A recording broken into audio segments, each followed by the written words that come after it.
Comment cela se termine-t-il? Auteur hors feu pour lecture 3 minutes publie le 19.05.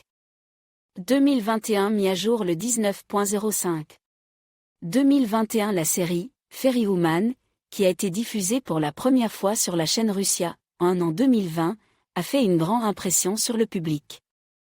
Dans l'ensemble, ce film est une véritable bataille du bien et du mal, de l'amour et de la haine, de la sincérité et de l'hypocrisie. L'incarnation du côté obscur de la vie dans le film est Alla, l'assistante du maire d'Izluchinsk.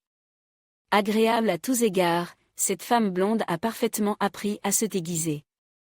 Il est difficile de penser que toutes les épreuves qui sont tombées sur les épaules de la protagoniste Nadia, la cause de ses mains. Et seules les personnes les plus proches, et en fait ses complices, savent ce qu'est vraiment Alla.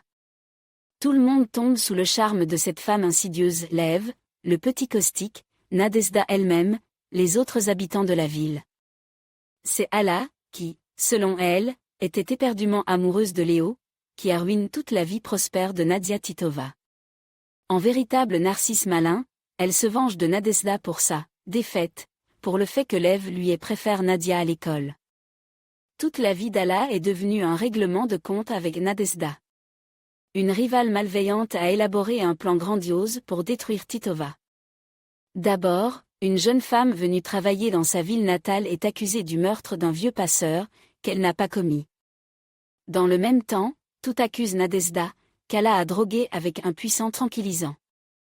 Toute la ville est contre Nadezhda, Alla alimente habilement ce harcèlement, et Titova écopée de la peine maximale, 9 ans de prison. Le plan ingénieux fonctionne sans faille, la rivale est éliminée. Lorsque Nadia retourne dans son pays après un long séjour en prison, il s'avère que personne ne l'attend ici. Lev, qui a renoncé publiquement à sa femme meurtrière, est heureux et prospère. Il cohabite avec Alla et élevé caustique, que les adultes, par toutes sortes de ruses, lui ont simplement fait oublier sa propre mère. Nadezhda Titova, dont l'image est incarnée avec talent par la belle Glafira Arkhanova, attend encore de nombreuses épreuves. Cette femme forte, qui n'a pas été brisée par la trahison de son mari, se bat pour son fils. Son camarade de classe Egor, l'homme d'affaires Maxime, qui est amoureux de la belle Nadezhda, l'abbesse, lui apporte une aide précieuse pour rétablir la justice. Mais pourquoi l'intelligente, gentille et judicieuse Nadezhda a-t-elle elle-même avoué le crime? Pourquoi s'est-elle longtemps considérée comme une meurtrière, tourmentée par cette idée? N'oublions pas la petite ampoule de verre trouvée par son père dans la maison où s'est déroulé l'infortune enterrement de vie de jeune fille. Après avoir pris un puissant remède, soigneusement, glisse dans une coupe de champagne omniprésente Alla, elle a pendant un moment comme perdu non seulement la mémoire, mais aussi l'esprit. Et seule la foi en son vieil ami Egor, puis en masse, permet à Nadezhda d'évaluer d'un œil critique tous les événements qui ont conduit à son emprisonnement. Dans les derniers épisodes, Alla, complètement folle d'impunité, décide de s'enfuir à la mer avec Caustique. Le haut fonctionnaire, oubliant complètement son amour pour Lev, le quitte cyniquement.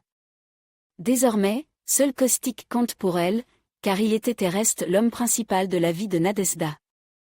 Après avoir drogué l'enfant jusqu'à ce qu'il perde connaissance, elle tente de quitter la ville, mais le garçon qui s'est réveillé lui échappé. Egor réussit également à échapper à la police, car il a besoin d'être en liberté pour trouver des preuves des crimes d'Alla. Caustique, drogue, qui s'est endormi sous un pont, et retrouve par Nadia et Max. Titova est totalement acquittée, son casier judiciaire est effacé. La femme heureuse, qui pardonne à Lev sa trahison, prépare activement son mariage avec Maxime, mais Alla, qui n'a pas abandonné ses intrigues, appelle Nadezhda à la dernière bataille. Titova, impulsive, marche à nouveau sur le râteau éprouvé depuis longtemps, et seule l'intervention opportune de Maxime la sauve d'une mort certaine. Alla est emmenée par la police, Mas, Nadia et Caustique célèbrent la victoire. La fin du film est symbolique, le bien triomphe du mal.